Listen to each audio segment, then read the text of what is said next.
Rio wakes up and finds himself chilling in a realm of clouds, with an angel casually standing in front of him. First things first, the angel breaks the news. Yep, Rio just died. And no surprise here, it was another hidden run by the infamous truck cunt. But instead of heading to the afterlife, Michael, yep, the angel has a name, tells Rio he's getting a one-way ticket to another world. Now, unlike those other overachievers, Rio doesn't have to save the world, defeat a demon lord, or collect 7 magical socks. Nope, Michael says Rio has no mission. He's free to do whatever he wants. So, naturally, Rio requests a slow and relaxing life. Michael, being the bro he is, sets him up nicely with a basic rundown of this magical new world called Phi, where about 20% of the population can use elemental magic. Lucky for Rio, his most compatible element is water. To keep things cozy, Michael preps a starter pack that includes a small ice house, a 2-month food supply, and a protective barrier to keep monsters out. There's even a monster guidebook because you never know when something with teeth and claws will show up uninvited. With everything in place, Rio goes outside and tries his new powers. He shouts water ball, and boom, a ball of water pops up in his hand. Turns out, casting magic is easier than expected. In fact, he can even skip the chanting and just think it into existence. Naturally, he heads to the bathhouse, only to realize he can only make warm water. No hot bath equals no peace. So, he decides to make a fire. Problem is, he has zero clue how to do that. After some sun gazing and a light bulb moment, he makes a magnifying glass out of ice. Don't ask how, just wizard things, uses sunlight to spark a fire, and finally heats his ice bath. Not bad for day 1 in magical survival mode. The next morning, over breakfast, Rio reflects. Michael gave him food for 2 months, but he'll have to hunt eventually. A butter knife isn't going to cut it, literally, so it's time to train. He tries blasting a water ball at a tree. It hits like a wet sponge, not very lethal. So, he experiments, compresses the water for a high-pressure jet. Great in theory, but in practice, it's more super soaker than deadly beam. He recalls Michael's advice, magic is all about imagination. So, he keeps practicing day after day. Eventually, his water jets get better, and he even learns to make hot water for proper baths. Though, controlling the temperature is still a work in progress. Next up, ice magic. This time, he tries forming ice straight from the air. It works? Eventually. Took around 3 to 4 business days, but who's counting? Sadly, unlike water, ice isn't as easy to throw around. Combat training isn't going great, and after hours of trial and error, Rio faceplants from mana exhaustion. He calls it a day. But when morning hits and his mana bar refills, Rio is back at it, because if he wants a chill life in a magical world, he's got to learn to chill and survive. This becomes Rio's daily grind for the next few weeks. Thanks to all the training, he can now summon ice instantly. Yep, no more waiting 3 to 4 business days. It's finally a viable attack. With his magical toolkit ready and his food stash running low, Rio heads out into the forest for his first real hunt. Right away, he spots a pair of animal footprints and follows them to a nearby river. While he's there, he finds some handy flint and realizes he can start fires by striking it against his sword. Primitive but effective. He also takes a moment to gather some detox herbs, because you never know when forest sushi might backfire. But then, growl. A low, rumbling sound behind him. Rio turns and freezes as a lesser boar locks eyes with him like it's ready for a one-on-one wrestling match. The boar charges, and since this is the first time Rio has ever been in a real fight, he mentally blue screens. Just before impact, he snaps out of it and jumps aside. Close call. Now that he's got his head in the game, he uses his magic. He whips up an ice track to make the boar slip,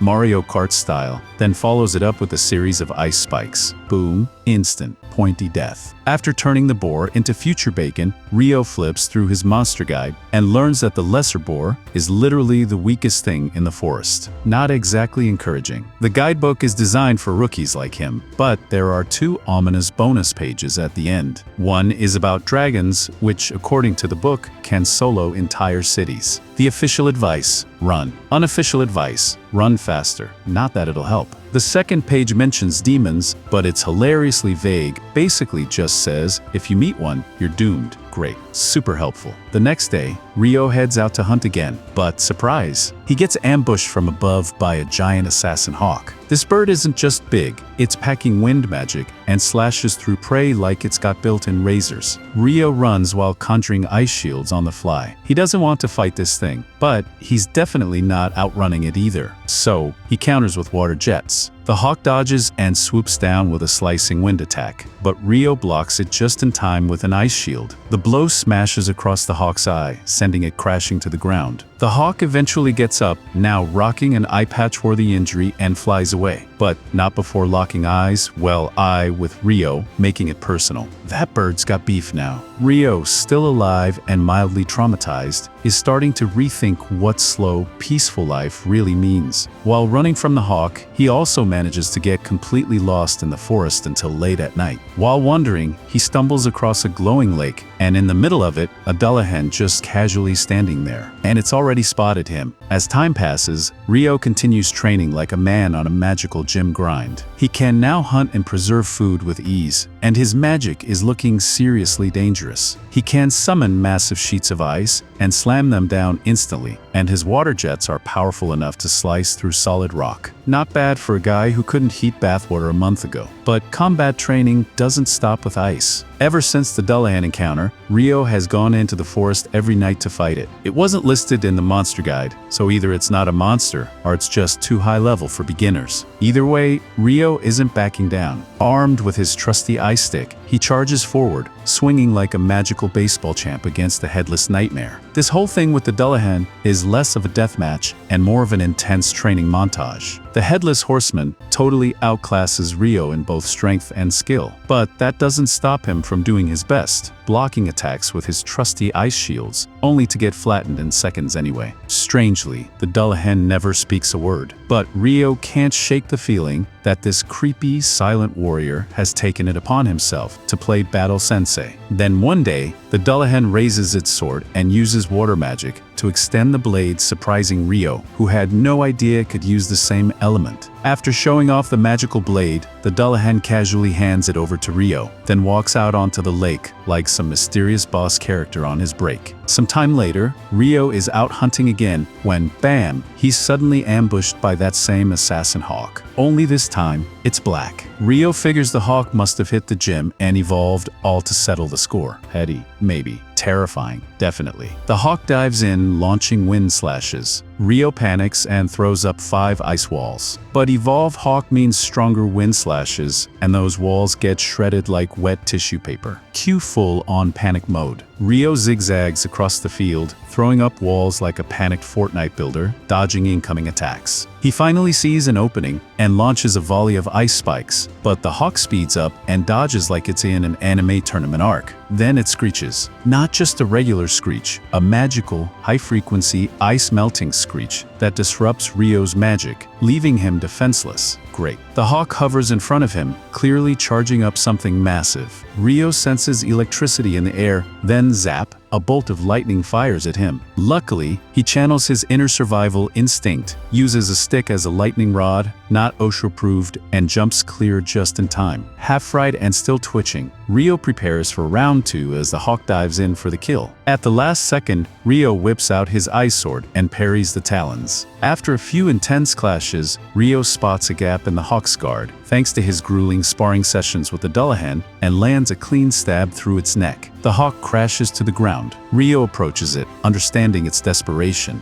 It lost an eye to him and pushed itself to evolve, all to prove it was stronger. But Ryo trained too, and in the end, he won. As he walks home, Ryo is shocked, literally stunned, when a dragon appears out of nowhere. Remembering the monster guide books, warning, run, and pray, he freezes. But instead of roasting him alive, the dragon talks to him via telepathy. It's not hostile, it's actually searching for a black hawk that flew this way. Uh-oh. Ryo nervously explains that, yeah, he may have accidentally killed the hawk in self-defense. The dragon is surprised a human could do that, but doesn't seem angry. Instead, it notices the sword Ryo is carrying and recognizes it as the Fairy King's blade. For Ryo to have received it, he must have done something to earn the king's favor. The dragon, intrigued, decides to chat. Ryo, still pretty clueless about this world, jumps at the chance to ask questions. They talk for hours, sharing stories like old pals until evening comes. comes, and the dragon says it's time to head home. Rio thanks him for the chat, and the dragon thanks Rio too,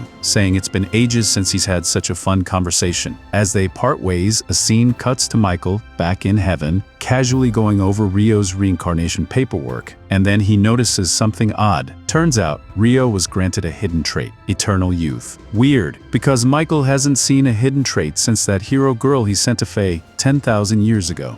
One day, Rio heads to the beach because he's been craving salt lately. But instead of seasoning, he finds a wrecked ship washed ashore. He checks for survivors and finds a body, but the guy's already dead. Just then, he hears grunting from the other side of the beach and, to his relief, discovers someone actually survived. Turns out, the ship was destroyed by a giant sea monster during a massive storm. The survivor, Abel, was sure he'd die, but instead wakes up in a warm bed with all his stuff neatly placed nearby. He heads outside to get his bearings but is met by Rio, who casually says he's glad Abel is up and about. Abel is surprised he didn't even sense Rio approaching and thinks his fashion sense is weird, but instead of being rude, he thanks Rio for saving him. Rio admits all he did was drag Abel's body back, and sadly, he was the only survivor. But Abel isn't too broken up, everyone else was an illegal smuggler anyway. Rio, still new to the concept of smugglers, offers to make lunch since Abel must be starving. Over lunch, Abel asks why Rio is only wearing a loincloth. Rio shrugs, he's broke, plus there are no towns nearby to even buy clothes. Abel's impressed by how well Rio is surviving alone. When he asks if Rio hunts with that tiny knife on the table, Rio casually shows off his water magic instead, filling a jug to demonstrate. Abel is amazed. On the Central Plains, only about half the people can use magic, which shocks Rio. Michael told him only 20% could.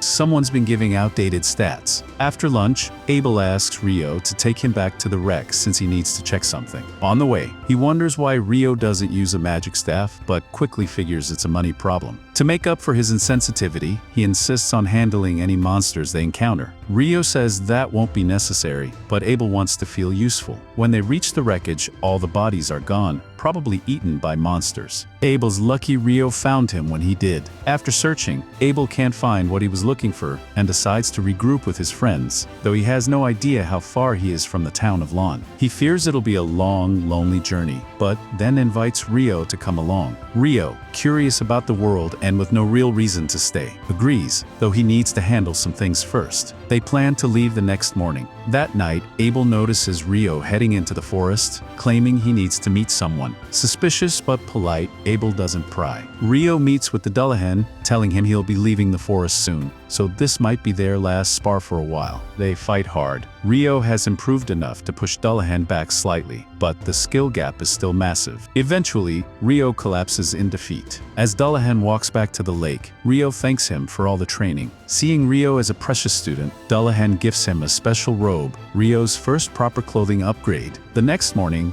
Rio and Abel set off on their journey. Rio takes one last look at his home before stepping into the wider world. But of course, no journey starts easy. Soon after, they encounter a boar monster. Abel asks Rio to stand back while he handles the boar. He draws his sword, shouts total impalement, and instantly blows a clean hole through the boar. Rio, stunned, asks what that was, and Abel explains that people who can't use magic rely on combat skills, techniques that let them pull off flashy moves like that. After a day's trek, they reach a marsh crawling with lizardmen. Not keen on a fight, Abel suggests sneaking around, but Rio senses they're being followed. When the lizardmen emerge, Abel prepares to fight, but Rio tells him there are too many, and then casually obliterates them with a barrage of icicles. Abel is speechless, but saves his questions until the fight's over. Afterwards, Abel asks what spell Rio just used. Rio shrugs, just regular icicles. But Abel insists mages can only cast one spell at a time, at least that's what some wind mage told him. Rio figures this must be a wind magic limitation since he's always been able to multitask with water. Later, Rio even conjures water for Abel, using a totally different incantation, because honestly, he just says whatever sounds cool. Eventually, they wander into a rock golem field, getting pelted with boulders. Abel uses his total impalement again, but the golems just heal instantly. Rio decides it's time for a new strategy. He asks Abel to back off, then summons a massive ice cube and crushes the golems with it, one by one. Only one golem is left, but it's not moving. They figure the golems drain energy from the ground, so when they fall, they're done. Inside the last golem, they find a massive magic stone, though it's a shame the others got smashed to bits. That night, while camping, Abel mentions that golems can also be found in dungeons. Rio's eyes light up. Dungeons. He's pumped, but Abel didn't mention them before because he didn't think Rio would care. Lucky for Rio, the only dungeon in the Central Plains is in Lon, their destination. Rio also asks about dwarves and elves. Abel explains, dwarves are short, strong, great craftsmen, and plenty live in Lon. Elves? They're more reclusive, living deep in forests, and Abel only knows one elf in Lon. The next morning, they continue north. Rio confidently says that past the mountains lies human civilization. Abel's curious how Rio knows this, having never visited a village. Truth is, a dragon told Rio, but he keeps that to himself. Abel would probably freak out. Suddenly, Rio senses danger. A giant griffin appears. Neither of them can win this fight, so Rio quickly tosses his stored meat to distract it. Abel follows suit, and thankfully, the griffin takes the offering and leaves. Abel remarks that monsters like griffins haven't been seen near humans for centuries. That means these mountains are keeping the worst creatures away, but also means they'll face even more beasts. And he's right. Next up, a pack of wyverns. Abel suggests sneaking past, but Rio is confident this time. He charges in, firing off ice spears and taking the wyverns down with ease, something that usually takes 20 adventurers. Abel is floored, but hey, he's not complaining. They keep fighting their way through and eventually make it to the other side of the mountains, one step closer to reaching civilization. Rio and Abel continue their journey, debating whether they should ever willingly face wyverns again. Rio's cool with it. More monsters, more fun, but Abel would prefer not to die. Thank you very much. That said, he's glad Rio took the wyverns down last time. They now have a hefty bag of magic stones worth a fortune. Eventually, they spot a thin road up north. Roads mean towns, so that's a win. Abel notices the path stretches toward what looks like Mount Everest to the east, so he suggests heading west instead. He recognizes the icy peaks, but stays quiet and just tells Rio that if they go east, they'll reach the town of Coyote. Hearing that, Rio is thrilled. He's been dreaming of sleeping in an actual bed. Abel, a little surprised, jokes that he thought Rio was more of a caveman who lives for monster fights. They discuss the local food in Coyote, which Abel praises highly, and before long, they arrive in town and hit up a restaurant. Over lunch, Abel tells Rio about adventure guilds, suggesting he registers since he's strong, and the guild card also works as an ID and grants access across the nation. Rio likes the idea, especially since Abel had to pay the gate fee for him earlier. Plus, guild members can trade magic stones and monster loot, though being an alchemist helps. Rio, a chemistry nerd, is now tempted to pursue alchemy. When the waitress serves curry and rice, Rio's jaw drops. This world has curry too. He chuckles to himself, thinking how other isekai protagonists have to invent earth foods from scratch. Yet here's curry ready to order. Naturally, he goes full mukbang mode, asking for seconds, then thirds. The next morning, he's still raving about the curry, making Abel wonder if Rio has ever eaten a decent meal before. Rio jokes that Abel must be keeping more secrets, an offhand comment that flusters Abel, hinting he might actually be hiding something. They continue through meadows and soon spot Lon, their true destination. At the gates, the guard recognizes Abel and is shocked. Word was that he'd gone missing. Abel just says Rio saved his life. The guard, grateful, shakes Rio's hand like they're lifelong pals. Since Rio isn't registered yet, Abel again pays the entry fee. As they walk, Rio realizes Abel is pretty famous and friendly with everyone. At the Adventurers Guild, Abel explains that new registrants start at rank F, but since he's vouching, Rio might jump to rank E or even D. Also, dumping all their magic stones at once might tank the market, so Abel wants the guildmaster's advice. Inside, everyone cheers to see Abel alive. Feeling like the awkward +1 at a reunion, Rio slips outside for a stroll, where he bumps into an elf girl. She notes his robe looks like the fairy king's attire, but leaves in a hurry before explaining more, promising to meet again. Abel eventually drags Rio back in, hyping him up as his lifesaver. Everyone thanks Rio, then returns to their drinks. At the counter, Abel pushes for Rio's registration, recommending a D rank. The receptionist is shocked. This is the Crimson Sword Party's first time endorsing anyone. Still, Rio needs to pass a physical test. Meanwhile, Abel requests a meeting with the guildmaster, who bursts in. Hugh, shocked they survived the mountain. Abel argues that anyone making it back alive deserves a higher rank. Hugh agrees to promote Rio, but before they finish, a team barges in. It's Abel's party members, Lynn, Warren, and Rhea. When Lynn sees Abel alive, she falls to her knees, unable to believe she's seeing him again. Abel walks over and apologizes for worrying them, admitting he would have died if Rio hadn't saved him. So, he tells them Rio deserves their gratitude. Hugh, sensing the party has catching up to do, excuses himself and tells the guild clerk, Nina, to prepare the materials for Rio's registration. As Rio tries to leave with Hugh, Abel calls out, asking him to wait by the guild afterward. They've got things to do. Outside, Hugh notices Rio's curiosity about Abel's popularity and explains that Abel's party, Crimson Sword, is the strongest in the city, and his absence threw the whole place into chaos. Rio asks if his registration will be done in dank, and Hugh confirms, noting that while Abel is strong, he clearly needed a capable partner like Rio, so there's no hesitation in registering him. In the office, Nina arrives with the forms. She asks Rio about his skills and whether he's ever been to a dungeon. He hasn't, so she recommends their monthly dungeon class, which Rio signs up for. He's surprised they have clocks here, but Nina explains there's a big one in the city center. She also offers lodging at the guild for 300 days post-registration.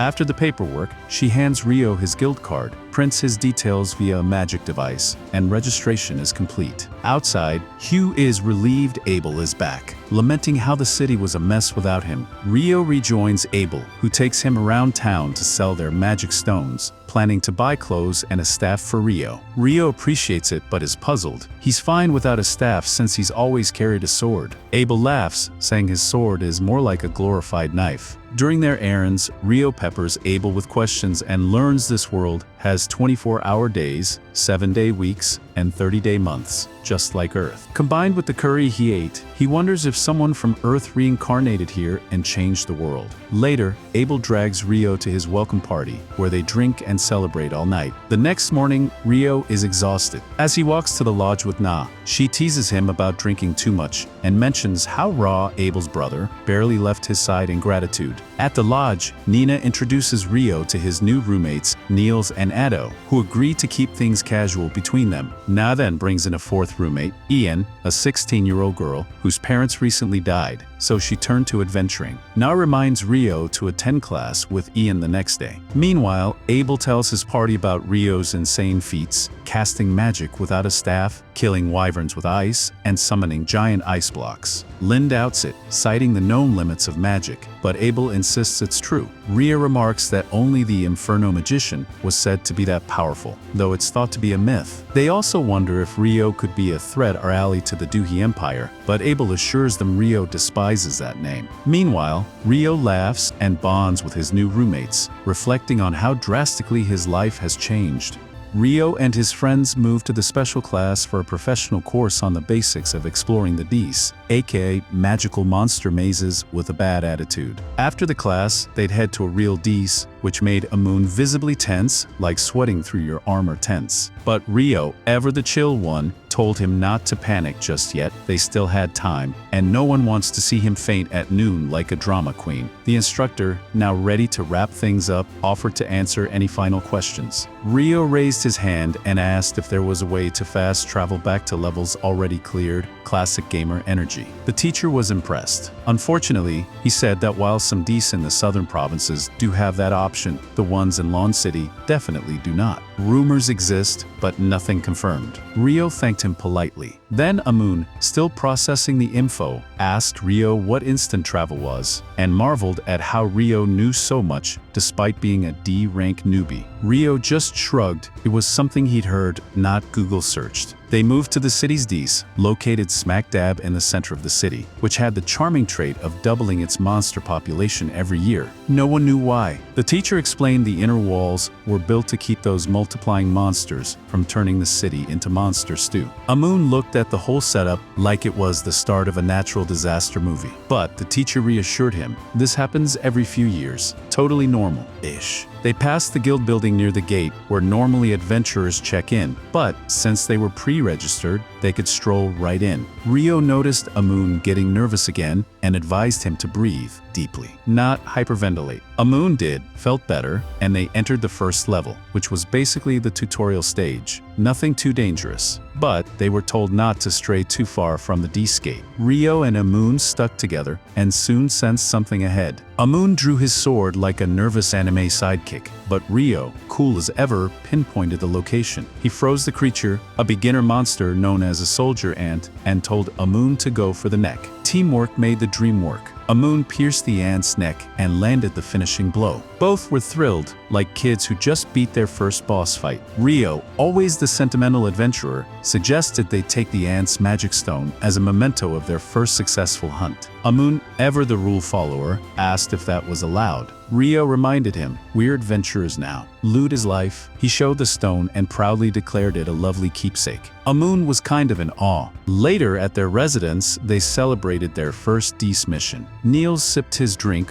wishing it was wine. But Ito reminded him alcohol was forbidden. Apparently, tipsy adventurers make poor dungeon divers. Still, Niels didn't care. A win's a win. Ito praised Ryo and Amun for taking down a soldier ant on their first try. Ryo humbly said Amun did the stabbing, but everyone agreed the magic stone was the real trophy. Then Ito asked what they planned to do tomorrow. Amun wanted to go back to the Dees, but was nervous about going alone. Ryo offered to accompany him, even to level 3. Amun lit up like a kid being offered extra dessert. Still, Ryo found it odd they'd encountered an ant on level 1. Usually, that level's infested with boring bats. Niels agreed and said he'd also heard of soldier ants crawling up to the first and second levels recently. Suspicious. Cue Abel's dramatic entrance. He confirmed that soldier ants could tunnel up from lower levels. Ryo, always the sass master, told Abel not to mess with rookies. But Abel was actually being helpful, and then asked if the 3 guys were Ryo's roommates. He introduced himself and casually dropped the fact that Ryo is strong, but also has some personality issues, the polite way of saying he's a lovable weirdo. He asked them to take care of him. Niels, unable to contain his fanboy energy, stood up and told Abel he was his hero and asked for a handshake. Abel, being cool,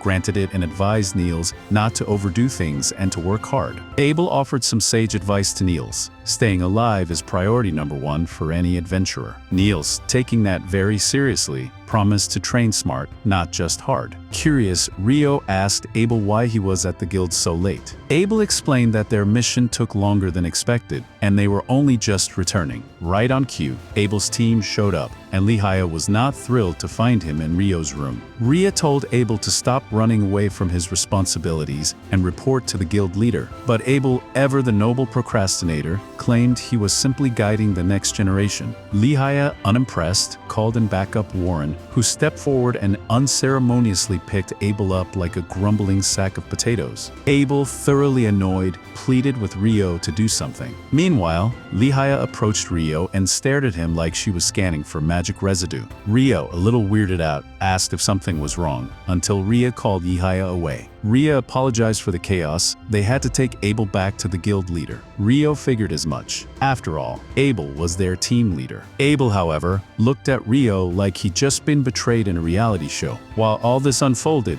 Amun stood there, stunned by the drama. Ita, on the other hand, was starstruck by Rhea, convinced she looked like an angel. Niels continued to fangirl over Abel, which made Ryo ask him, seriously, what do you like about that guy? Cut to Abel's team on their way to the guild master. Leah admitted she shouldn't have stared at Ryo like that, but she was curious. Was he really a magician, as the rumor said? Rhea agreed. Abel reassured them they'd see Ryo's abilities soon enough. The next day, Amun was in a hurry, but Ryo, cool as ever, told him to take it easy. They headed to the D-skate, checked in, and not long after entering, they were ambushed by 2 wolves. Ryo took one down with ice arrows. The other lunged at Ian, but he countered with a solid strike. A third wolf suddenly appeared and almost got Ian, but Ryo's ice magic saved the day again. Amun then finished the wolf off, but was left completely wiped out. Ryo praised him and offered a handshake. Amun accepted it with pride. Ryo noticed that Ian's swordsmanship looked a lot like Abel's and asked about it. Ian revealed that he was trained in his village by a master named Kiro, who studied at the royal capital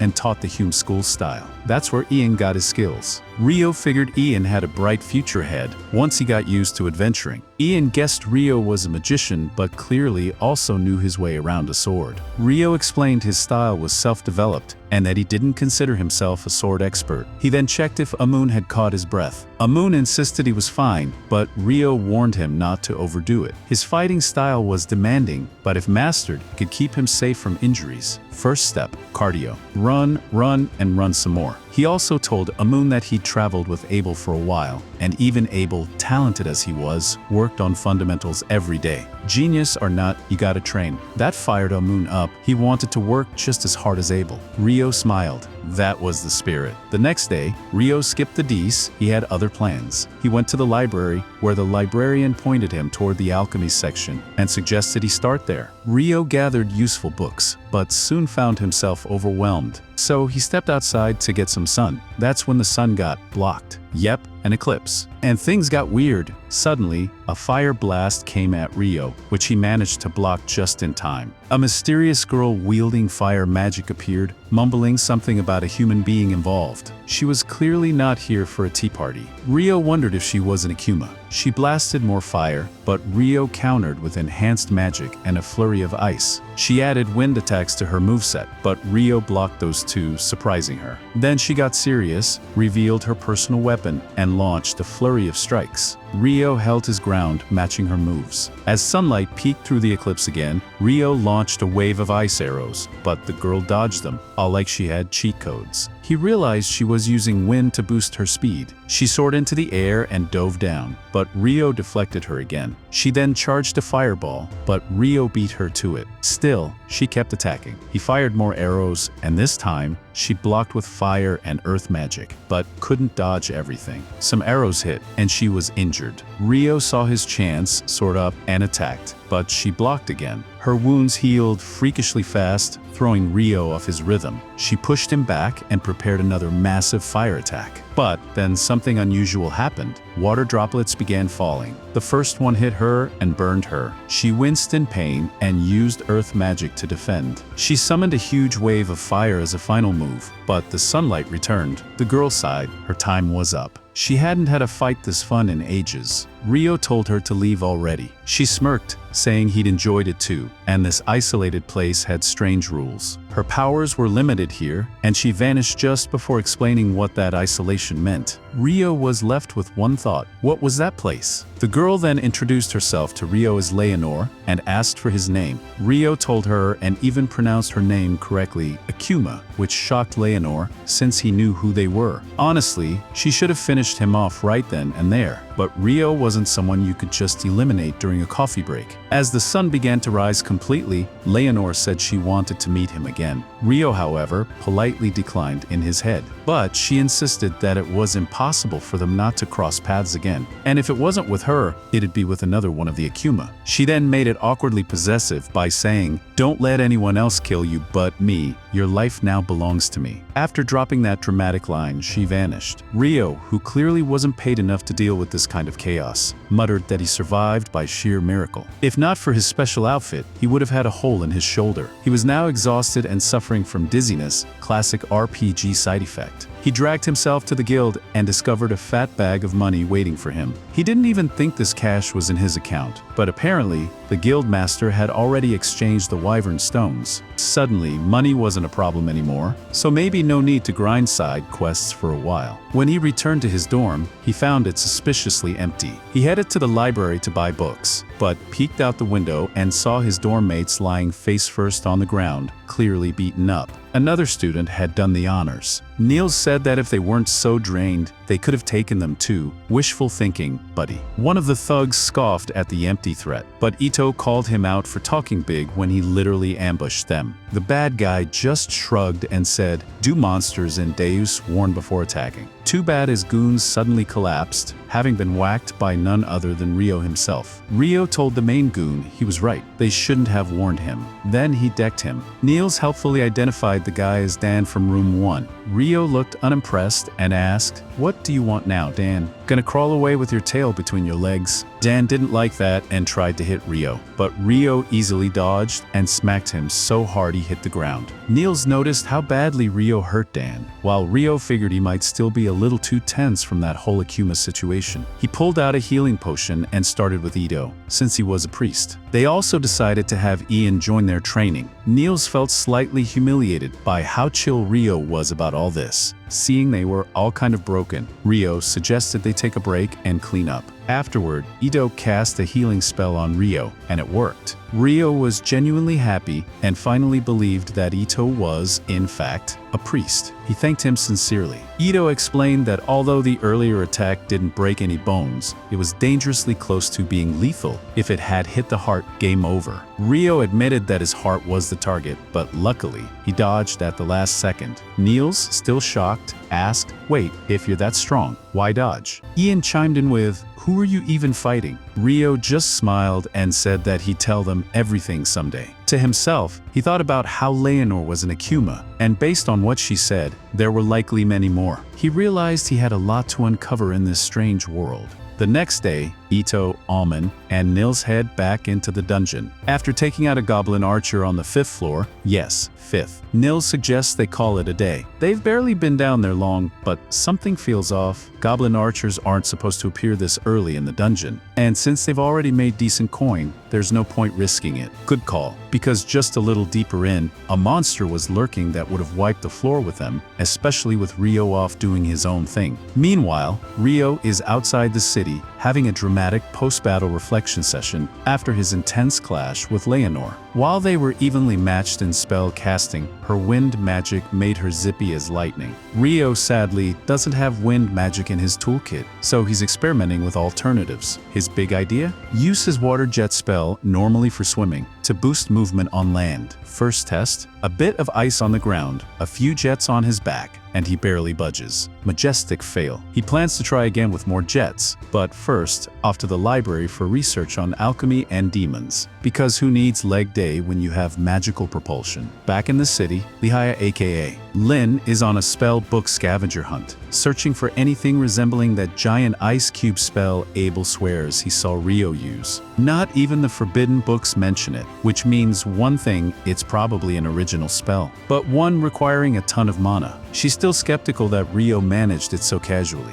Just as she closes her book, in strolls the elf girl Sarah, who greets Lin like an old buddy. Lin explains her spell hunting dilemma, and Sarah offers to help, though she's just back from a mission to the royal capital and running late for a meeting. Classic elf exit. Meanwhile, the boys, Ito, Alman, and Nils report to Nina at the guild front desk about their brief dungeon dive. She's surprised they're back so soon, but Ito explains and hands her the magic stone. Nina confirms it came from a goblin archer on the 5th floor, which is not okay. She hurries up to inform the guildmaster and thanks the boys for the crucial heads up. Upon hearing the news, the guildmaster is just as stunned. Goblin archers shouldn't show up before the 10th floor. He asks Nina how many high-ranking parties are currently in town. The options? Abel's party, Crimson Sword, and the White Brigade. He tells Cena to summon them all for a serious meeting. Not long after Abel arrives, but he's less than thrilled because he hears White Brigade will be joining, and their leader Phelps is not exactly his favorite person. Sure enough, Phelps is already there, smug as ever. After a frosty hello, everyone settles in as the guildmaster explains the situation. A rookie group encountered a goblin archer way too early in the dungeon, and it's likely a sign of a coming tidal bore. It's been 10 years since the last one, so yeah, red flags everywhere.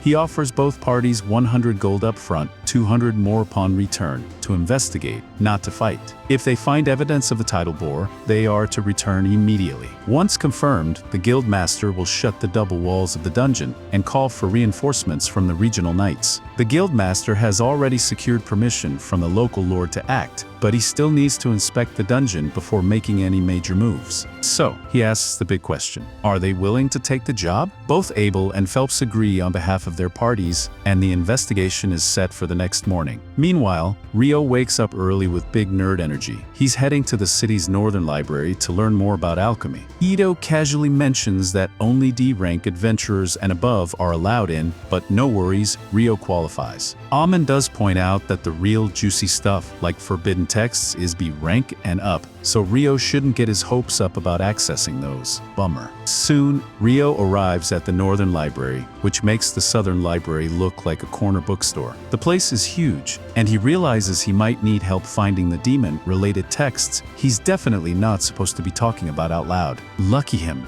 right as he's climbing the stairs, he runs into Sarah. Both are surprised to see each other, and the timing couldn't be better. Back at the dungeon, Crimson Sword and White Brigade are all gathered outside the gate, ready for the investigation. But right as the Guildmaster is about to open the gates, Abel gets that classic main character gut feeling and stops him. He asks Lehia to use wind magic to scan the first layer of the dungeon. She does, and it's not good. Over 100 monsters are camped out right at the entrance. Translation: the tidal bore has already begun. The Guildmaster wastes no time. He declares a state of emergency and calls on every available adventurer to prep for battle. It's all hands on deck. Meanwhile, back at the library, Sarah formally introduces herself to Rio and is pleasantly surprised to see him again. When she asks what he's doing there, Rio is about to say researching demons, but realizes that sounds a little sketchy. So instead, he goes with studying alchemy, which, while still nerdy, is less alarming. Sarah is intrigued. Rio casually mentions he wants to build a golem someday. No big deal. Sarah laughs because that's no small feat, but she offers to help him get started. She knows the library like the back of her elven hand. As they walk together, she asks if Rio likes reading. He says he loves books, but hasn't had many chances to read lately. The way he says it, though, sounds like he just escaped a 200-year slumber. Sarah chuckles, but Rio just awkwardly changes the subject by complimenting her being an elf. She admits it's rare for elves to live in human cities, so yeah, she's a little weird, but if staying in the city meant meeting Rio, she wouldn't change a thing. Smooth. While they're bonding over books and awkward elf compliments, the dungeon situation goes full apocalypse mode. All the gates slam shut, and adventurers take their positions on the walls. Then, with dramatic timing, the dungeon's main gates burst open and hundreds of goblins come charging out. Archers loose volleys of arrows. Mages light up the battlefield with fireballs. It's chaos. And it's only just begun. Whenever someone gets injured, they're rotated out of formation for healing so they can jump right back into the action, like a battle royale with a healthcare plan. But with goblins pouring in like it's Black Friday at a sword sale, even the Guildmaster is starting to sweat. Phelps tells his party to conserve energy, and Abel warns Lynn not to go full monomaniac too early. Sadly, they're running low on arrows, and Abel is questioning how much longer they can hold out before the goblins start asking for autographs. Luckily, a few moments later, Niels shows up with a few other bold and possibly reckless adventurers, hauling every arrow they could lay hands on, basically a mobile ammo drop.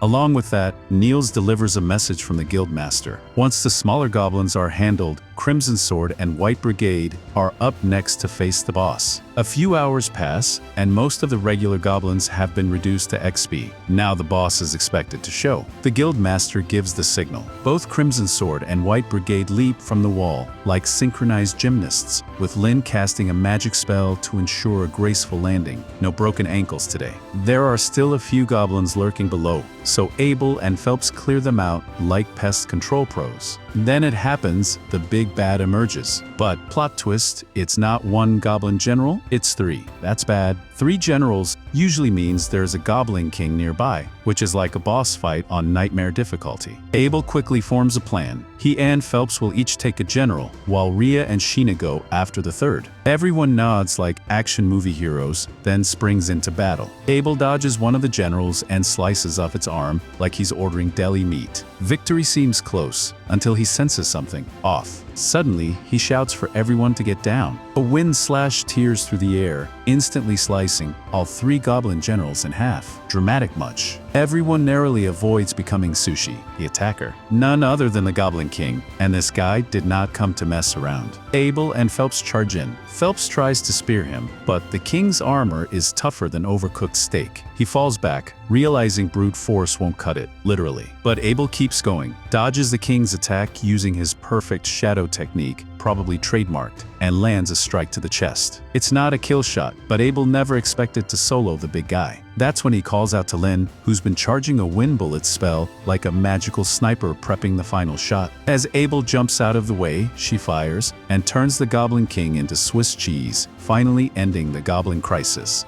After the battle, everyone heads back to the guild to celebrate their hard-won victory. By the time Ryo finally strolls in, he has no idea why the place is buzzing like a festival. The adventurers are laughing, drinking, and piling up empty plates, like trophies, while the poor guild master is buried elbow-deep in paperwork. He's got reports to write about the tidal bore, payments to process for all the adventurers who helped, and the looming headache of royal researchers who are bound to show up demanding data. Some people get ale, some people get administrative trauma. At the party, Abel fills Ryo in on what went down during the tidal bore while he was off in the library. Lin, who has been itching to ask him this in person, corners Ryo and demands to know whether he really can conjure thick ice walls at a distance. Ryo nods, casually saying, "Yep, about 40 meters out." Of course, he admits it took ages to master. Even so, Lin is floored. She's never heard of magic working so far away. She asks if it's an original spell and what incantation he uses. Ryo shrugs and says he just makes them up on the spot. Imagine her face when she realizes he's basically freestyling magic like it's slam poetry. Before she can press him further, Nils points out most of the food is gone. If Ryo doesn't hurry, he'll be left with cold scraps and regrets. As he runs off to secure his plate, Abel casually drops the bombshell. Ryo doesn't even need incantations. He just chants because he thinks it sounds cool. Lin is left staring, wondering if the universe is playing a prank on her. The next morning, Nils, Alman, and Ito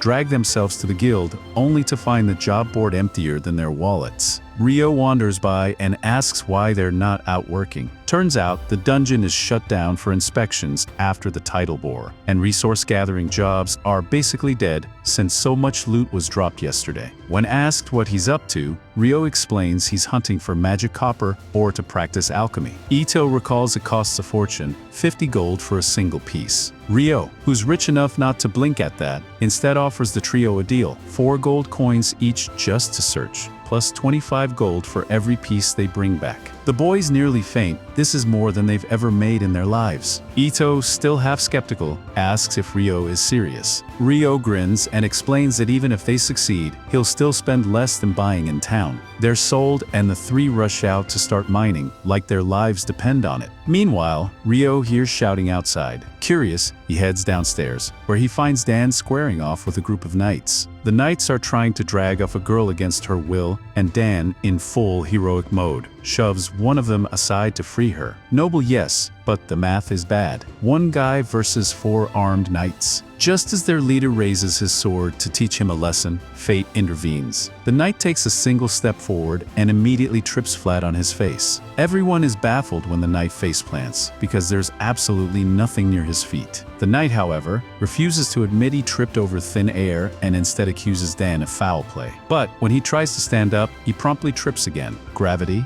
2, knight, 0. Enter Phelps Heimline, looking every bit like the dad who just walked in on his kids breaking something expensive. He's appalled at the knight's behavior. At first, the knights puff up their chests, trying to intimidate him since knights technically outrank adventurers in the city. Big mistake. Turns out Phelps isn't just an adventurer, he's also a noble. And not just any noble. His dad, Alexis Heimline, was the former captain of the Royal Knights. The second they hear his name, the knights realize they've basically threatened someone who could end their careers with a raised eyebrow. Phelps tears into them for disgracing knighthood and warns them to get lost before he changes his mind. Once they scurry off, he glances at Ryo because he caught what really happened earlier. He'd already heard from Abel that Ryo's magic was crazy impressive, but seeing knights mysteriously trip from a distance, that's next level. Still, he keeps the secret to avoid dragging Ryo into royal drama, though he's grateful for the quiet assist. Later that night, Ryo is grabbing a bite at the tavern when Abel wanders in alone. Seeing him without his party, Ryo immediately jumps to the obvious conclusion. Ah, so you're sneaking off to the red light district. Cue Abel's panic and frantic shushing before half the tavern hears him. Using his genius deductive reasoning, Ryo decides Abel must have a crush. He briefly suspects Lin, but Abel blurts out she already likes Warren.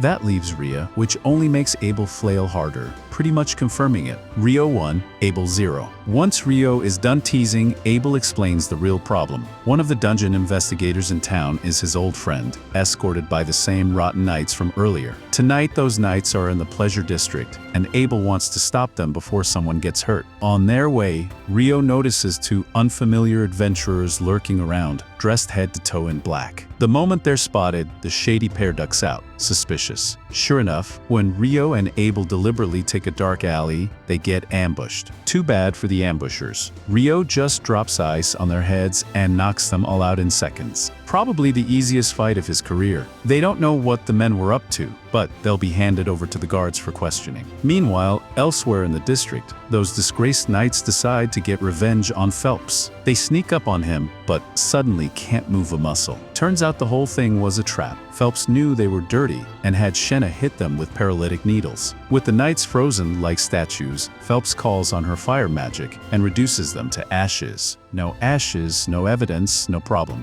The next morning, as predicted, the research team from the royal capital arrives and immediately makes themselves unpopular by commandeering the town's entire food supply for the investigation. To make matters worse, Clive insists that Hugh McGrath reopen the dungeon and assign adventurers as escorts, despite not knowing whether it's safe. Hugh protests, but Clive reminds him that he has full authority. Luckily, the advisor Arthur steps in, apologizes for Clive's behavior, and promises to replace the stolen supplies. That earns Hugh's gratitude, though Clive remains stubborn about reopening the dungeon. Eventually, Hugh concedes and agrees to let them in. Hugh McGrath makes it very clear, if anything goes wrong in the dungeon, neither he nor the city of Lou will take the blame. It's all on Clive. Suddenly, Clive's smug confidence takes a hit, because now he realizes he'll be the one roasted if things go sideways. Still, after all the arguing he's done, there's no backing out without looking like a fool. So he reluctantly accepts the deal. But there's still one issue: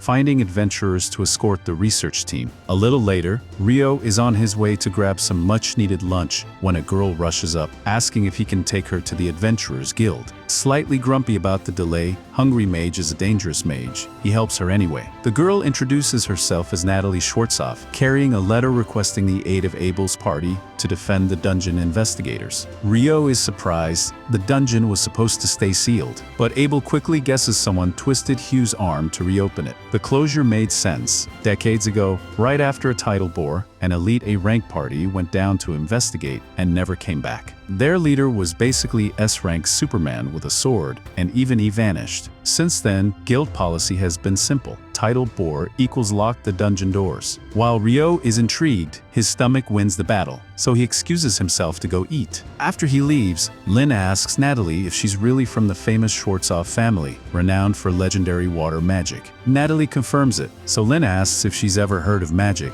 that could summon an ice wall at a distance. Natalie hesitates, saying it sounds impossible. That's when Abel chimes in, well, believe it or not, Rio can casually toss up an ice wall 40 meters away. He then warns everyone, half seriously, that if they ever consider picking a fight with Rio, they should just not. Even if they all ganged up together, they'd still lose. To drive the point home, he tells Natalie that if she ever needs help, and his party isn't around, she should go straight to Rio. Best emergency contact ever. 3 days later, Rio's friends return from their mission with 2 magic copper ores. Rio pays them 90 gold coins, enough for them to live comfortably for a while, which makes him their favorite person ever. Meanwhile, in the dungeon, the investigation team has reached the 7th floor. Oddly, not a single monster has appeared. Puzzled but undeterred, they push deeper until they discover a mysterious black square embedded in the wall. None of them recognize it, but Clive is ecstatic. This is prime research gold. He orders everyone to set up equipment and start analysis, with Natalie and the surface team ready to process data. Unfortunately, the excitement doesn't last. The moment they stick the monodensity gauge into the strange black gate,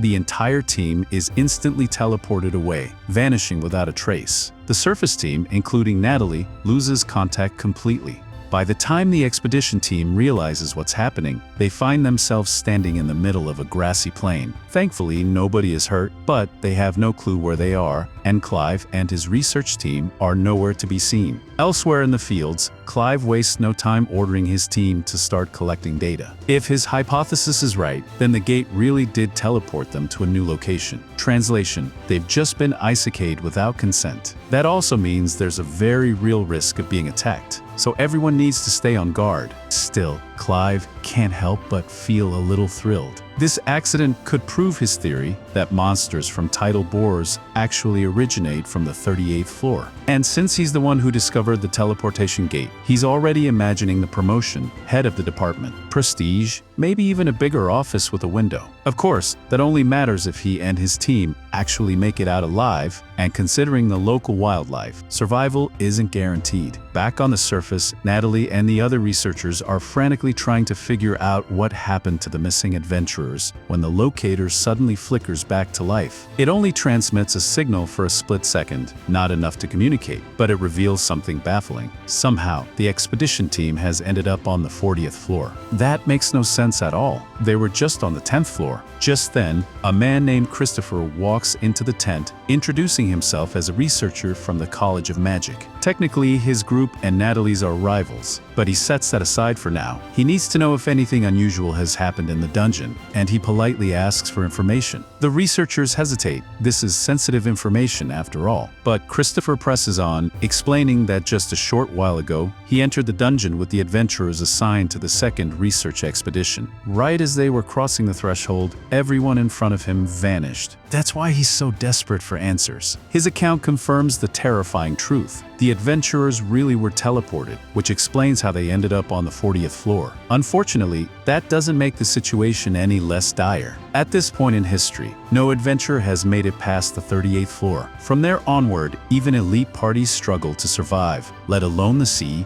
and D rank adventurers dragged into this mess. Thankfully, Abel's party is among those caught in the first expedition. At least for now, they should be able to hold things together and protect the others. Still, unless a rescue plan comes together soon, things are going to get very bad, very fast. Things are about to get very bad, very fast, unless someone figures out a way to rescue the expedition team. When Natalie learns that Abel and his entire party are trapped in the dungeon, she remembers his parting words to her. Without wasting a moment, she rushes off to the library in search of Rio, because if anyone can help, it's him. Meanwhile, at the guild, Nina bursts into Hugh's office with grim news. The investigation team that entered the dungeon has suddenly vanished, and all contact with them has been lost. To make matters worse, Dean Christopher is requesting Hugh's immediate presence to sort out the situation. Hugh, who had been enjoying the peace of his desk work, read, probably napping with paperwork as a pillow, jolts upright and announces he's heading out right away. Before leaving, he orders Nina to keep the details strictly secret. If the remaining adventurers hear about this, panic could spread faster than ale at a tavern happy hour. At the same time, Ryo is wandering the library in his usual scholarly struggle. He's desperately trying to research eclipses and tidal bores, but has no idea where the right books are. Honestly, at this point, he'd be thrilled if the books found him instead.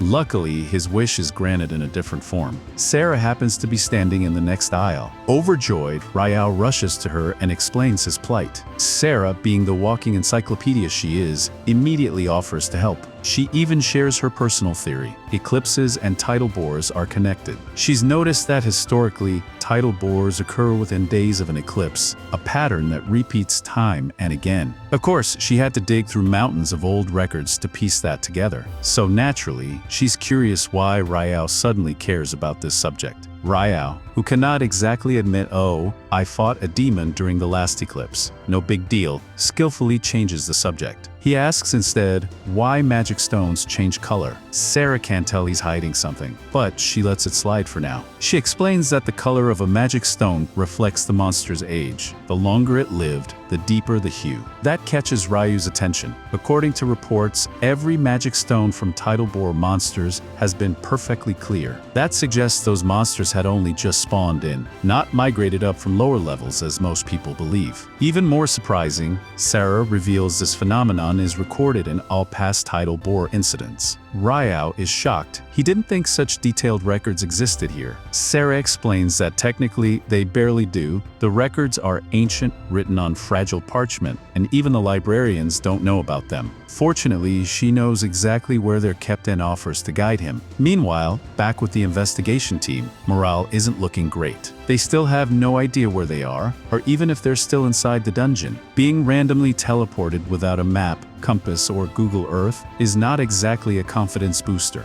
Arthur asks the researchers if any of their tools are back online, and he's told that the transmitter is working again. In theory, that means the surface team should be able to locate them now. The others cheer up at the thought of rescue, but Arthur isn't convinced. When Abel asks what's bothering him, Arthur explains that the air here feels off. If he had to put it into words, it's similar to standing inside a sanctuary square spell, the ultimate defensive magic that blocks both physical and magical attacks. If that's the case, then they're probably stuck inside some kind of barrier designed to cut them off completely from the outside world. Realizing the seriousness of the situation, Abel asks Lehia to cast her probing spell. She complies, sending out her winged magic, which detects a group of about 100 humans roughly 500 meters away. However, among them are around a dozen life forms she doesn't recognize. Suspicious? Absolutely. But with no better leads, they decide to head toward the group. Meanwhile, back on the surface, Hugh is informed that the investigation team has somehow been teleported all the way down to the 40th floor. He can't believe their luck, or rather, their terrible luck. Even if he gathered every adventurer in town, they'd never make it that deep. To make matters worse, they don't even know what caused the teleportation in the first place. Christopher insists it would be far too risky to send in another expedition now. All they can do is wait and hope the team somehow survives. Unfortunately, the team is anything but safe. Hellfire rains down on Clive's research unit. Some mages manage to throw up shields just in time, but many aren't so fortunate. Clive, scrambling to process the chaos, realizes with dread that their attackers resemble the very demons he once read about in dusty records. And if those records are true, then the polite way of putting it is, they're doomed. A few brave adventurers charge ahead to catch the demons off guard, but within seconds they're torn apart and the survivors are burned to ash. Abel's group arrives just in time to witness this bloodbath, their horror plain as day. Nina takes one look at the monsters and recognizes them immediately. Demons. She warns everyone that, according to ancient records, demons are enemies of gods and angels themselves, far stronger than any normal human. Defeating one is a legendary featuring facing multiple. That's a recipe for early retirement in the grave. There are plenty of questions about why demons would be here at all, but Arthur cuts through the panic. Questions later, saving lives now, he barks, ordering the mages to prepare for a pincer attack. Just as Clive and his battered team are about to be overwhelmed, a barrage of magical javelins tears through the three demons bearing down on them. The mages unleash every spell they know, raining down fire, ice, lightning, and probably a few spells they just made up on the spot. The sheer volume of magic finally cracks through the demons' defenses. The battlefield is chaos. There are still plenty of demons left, so Arthur shouts for everyone to prepare another barrage. The demons hurl fireballs in retaliation, but the mages already have shields up, blocking the flames like pros who actually did their homework for once. For a moment, Arthur dares to hope they can win if they keep up this pace. But there's a catch. Mana doesn't grow on trees. Once the mages run dry, the frontline fighters will have to step in. That means it's Abel's turn to shine or get roasted. He unsheathes his sword and scans the battlefield, spotting one demon that looks extra terrifying, as if it came straight out of a "do not fight this thing" manual. Rallying his team, he orders them to line up behind Lewin, who shields them from waves of fire as they charge. Once close enough, Abel cuts down demons left and right while Lehia and Rin fire spells to pierce through their defenses. The plan works until Lehia collapses from mana exhaustion, and Rin is nearly tapped out as well. That leaves Abel swinging steel solo. 6 demons remain, but Rin warns him that the biggest, scariest one is no ordinary foe, it's a demon prince. And if the records are right, only a hero has ever beaten one. That's the kind of fun fact you'd rather not hear right before fighting. Still, Abel doesn't hesitate. Sure, the demon prince is terrifying, but hey, at least it's not as bad as fighting that griffin last time. He dives in, managing to slice down 2 demons in one go. Unfortunately, this gets the demon prince's full attention. The monster instantly blasts an energy beam toward Rin and Lehia, forcing Lewin to shield them, only to be thrown back along with both mages. Now it's just Abel and the demon prince, one-on-one. For half a second, Abel convinces himself he might have a chance. Then the demon prince flash steps right in front of him, smacks his sword aside, and casually reminds him, "Nope, you don't." Keeping calm on the outside, but panicking on the inside, Abel braces himself. Clive tries to help from afar with a powerful spell, but it barely scratches the demon prince. Worse, the remaining demons immediately turn their attention to his group, shattering their shields and leaving them wide open to the flames. Realizing things are spiraling fast, Abel decides to gamble everything. As the demon prince charges, he activates his zero-turn skill. With lightning precision, he deflects the prince's blade and pivots to strike at its neck. Except the demon prince sees it coming, dodges effortlessly, and backhands Abel across the battlefield like he's nothing more than an annoying fly. Abel can barely stand, his body giving out as the demon prince steps forward, raising his blade for the finishing blow. At the very last second, Abel hears the faint sound of a single drop of water. In that instant, Rio comes crashing through the ceiling. Rio is relieved he managed to find Abel in time, but Abel can hardly believe his eyes. Convinced he's hallucinating, he never would have expected Rio to show up at such a critical moment. Rio tells him that many people are worried about him and the others, so they should return as soon as possible. He'll deal with the monsters here in the meantime. Abel tries to warn Rio that their opponent is a demon prince, but Rio dismisses it with a smile. He's fought a full-fledged demon before, and compared to her, this one doesn't seem nearly as threatening. Still, since it's essentially a baby demon lord, its weakness makes sense. The demon minions unleash volleys of fire at Rio, but he casually counters with a barrage of icicle lances, freezing and decapitating them before they even realize what's happening. Their severed heads hit the ground, and the demon prince instantly understands that Rio isn't like the others. It won't be easy to take him down. The prince tightens his grip on his sword and readies for battle. Rio, eager for a little fun, draws his own blade to see just what this so-called demon prince is capable of.